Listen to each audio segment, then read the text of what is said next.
Le quartier du Marais à Paris autour du centre Georges Pompidou.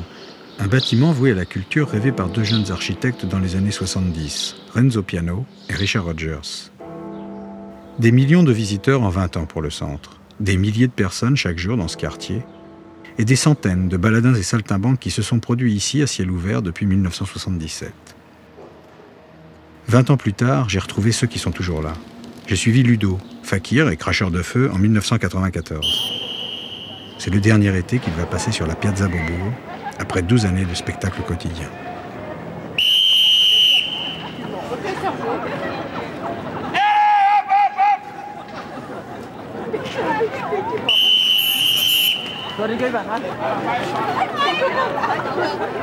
Hé, boulot! Qu'est-ce que vous attendez? Come on, everybody!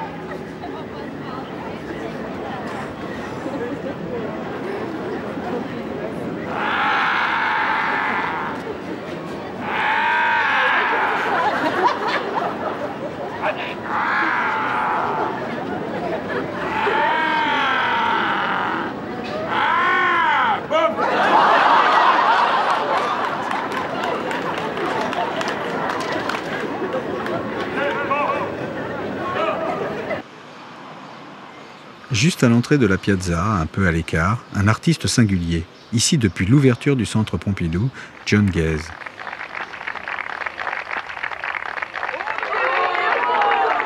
Merci les filles.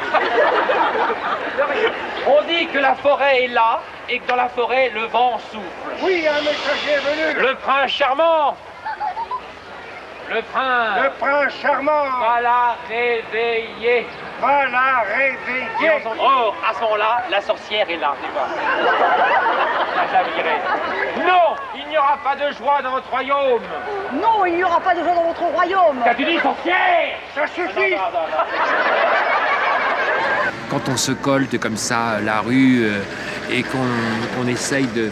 En plus, moi j'ai inventé sur cette place, pardonnez-moi de la prétention, mais un cadre où j'y ai joué la comédie, mais c'est un cadre qui est vraiment imaginaire et qu'il n'y a rien qui précise que c'est un théâtre.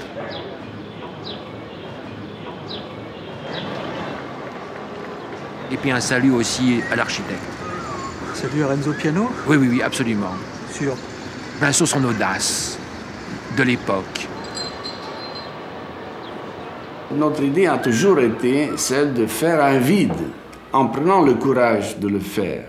D'autant plus que ce vide, on a toujours pensé, dès qu'on le fait au milieu de la ville, et on aura des gens, ça va être le miroir de la façade. Au fond, pour les gens qui sont sur la place, la façade, c'est son miroir. Il y a un rapport. Pour les gens qui sont dans le bâtiment, la place, c'est le spectacle. Pour les gens qui sont sur la place, le spectacle, c'est le bâtiment. Alors, pour nous, c'était correct d'avoir une grande place vide. Et le vide aurait été rempli.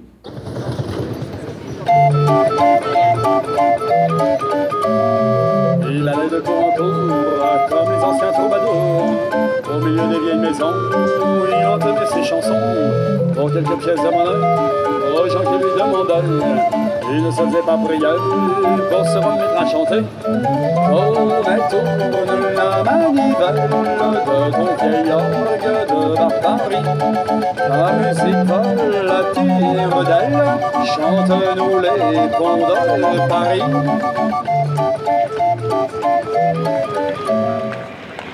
Je suis passé par là et je n'ai pas vu les années de construction.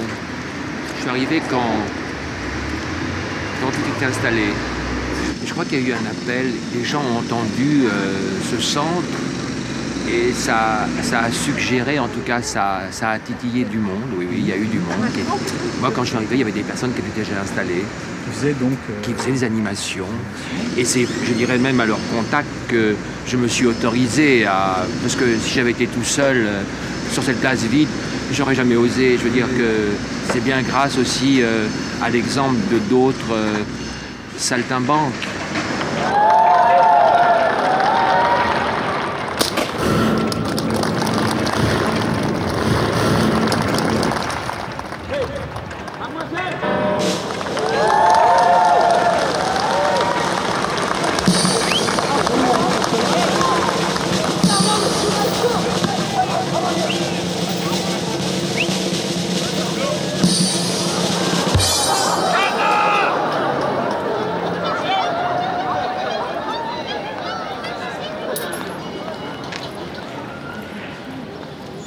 Gilbert l'automate. Il est arrivé sur la place l'un des tout premiers et y est resté 7 années, entre 1977 et 1983.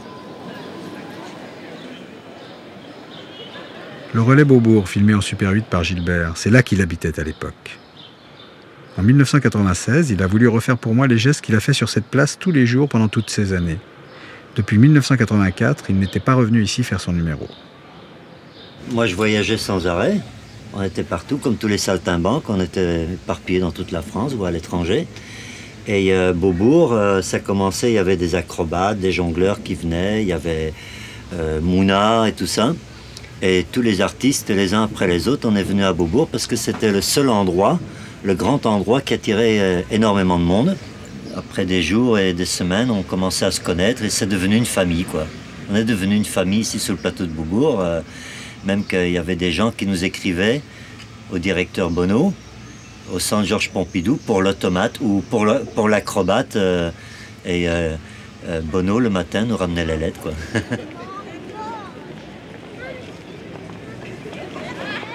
D'ailleurs, tous les copains, on se réunissait tous au bistrot, John Guez y compris, malgré qu'il était un peu séparé de nous.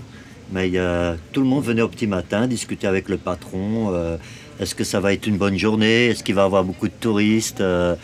On se racontait des anecdotes du jour d'avant, ce qui s'est passé sur le plateau de Beaubourg. Gilbert, tu habitais là alors, c'est ça? Ouais, j'habitais là, tiens. Tu vois, la deuxième fenêtre, tout ce coin-là. En haut, c'était un atelier. Tout à fait en haut, en dessous du toit, c'était notre association. D'accord. Et ça faisait tout le coin, comme ça, je pouvais surveiller ma caisse qui est là. Ouais. Et j'allais travailler, quoi. Tu étais le seul à habiter sur la place, hein? Bah oui, j'étais le seul. Saltimbanque. Ouais, le seul saltimbanque. La plupart, ils n'avaient pas de domicile fixe. Ils habitaient un peu partout. Et tout le monde mettait son adresse ici. 47 rue Saint-Méry, 100 rue Saint-Martin, c'est le coin ici. Voilà. Voilà, maintenant je vais aller travailler là.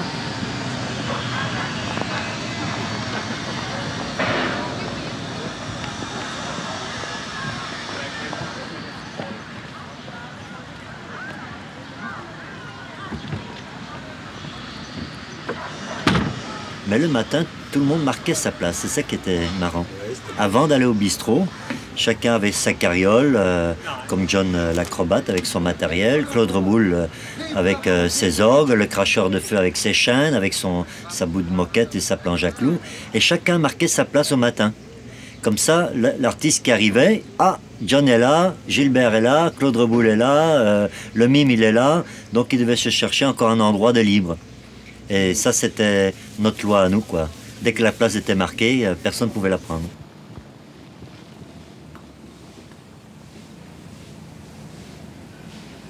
Comme tous les matins, depuis toutes ces années, Claude Reboul est le premier à arriver pour prendre sa place.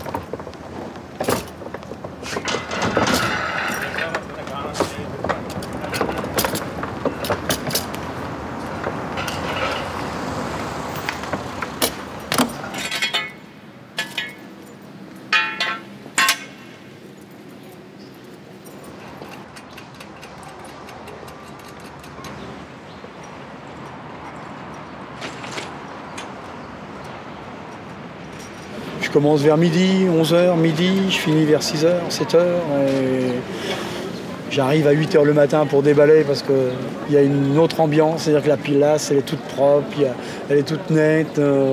Et pendant que je déballe, il y a les mamans qui emmènent leurs moutards à l'école, je déconne un peu avec et tout.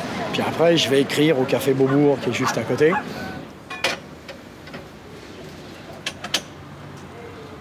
En mars 77, j'étais cracheur de feu, donc à ce moment-là. Et puis...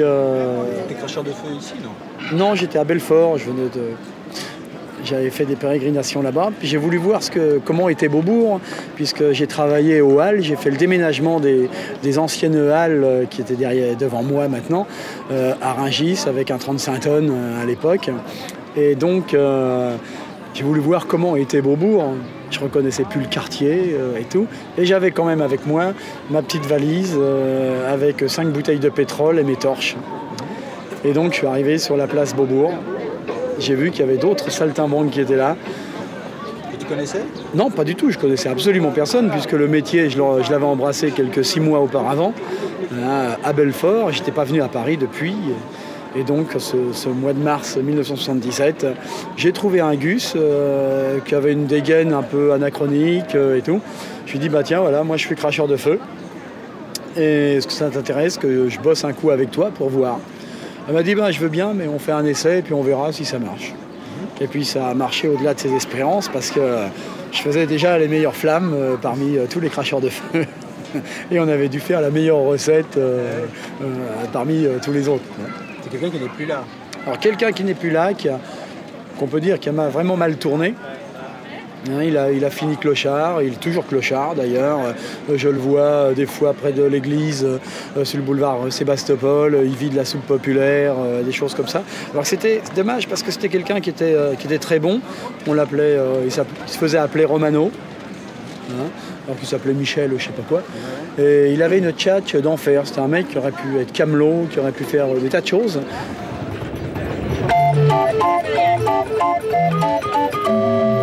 L'année de concours, comme les anciens troubadours, au milieu des vieilles maisons, où il entendait ses chansons, pour quelques pièces de monnaie, aux gens qui lui demandaient, il ne se faisait pas prier, pour se remettre à chanter.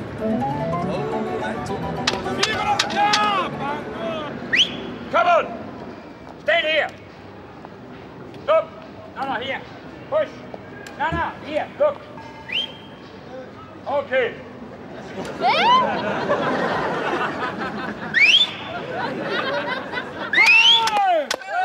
Banana est lui aussi arrivé parmi les tout premiers à Beaubourg.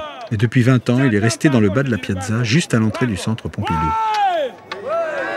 Vive la banane! Je te dirai Paco! Mais non, mais je te dis, regarde. Attendez, à la banane, doucement, pas de pouvoir, c'est fragile encore. Allez! Mais j'aime bien venir ici. Oui. Moi, je pense que c'est formidable. Si je viens pas là, c'est devenu comme un drogue. La place. Oui. Si je viens pas là, je suis malade, je suis malheureux. Des fois, je vais me promener quand je sais pas bien. Mais ici, vraiment, c'est la place pour faire. Parce qu'il n'y a pas d'autre place à Paris qu'on peut le faire qu'ici.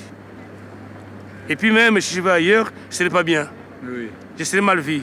C'est plus le même Banana. Et voilà, je serai comme étranger. Oui. Donc ici, c'est mon royaume. J'ai commencé à Saint-Michel longtemps. À Saint-Michel, on était avec des copains. On faisait les mimes et puis on jouait un peu la guitare. Après, là-bas, c'était foutu. J'ai commencé là-haut à faire mon spectacle. Après, ils m'ont dit de descendre ici. Là où il reboule. Oui. Un peu plus haut. Et puis, des fois, je faisais mime aux Champs-Élysées devant les Lido. Ah, c'était bien. Mais une fois, la police m'avait dit de ne pas acheter là-bas. Pensez Champs-Élysées. Elle dit, mais il faut que je trouve une place. Voilà pourquoi je suis venu ici. Et voilà. J'ai installé. Ça fait 17 ans quand même. Ici, un rosier. Là, une fontaine. Faites gaffe à l'eau. Là, la maison à Roméo. Ici, la maison à Juliette. Messieurs, dames, ici même, une allée de marronniers, ex-allée des acacias. Vous avez trouvé un espace vide parce qu'il n'y avait pas d'arbres, je crois. C'était comment?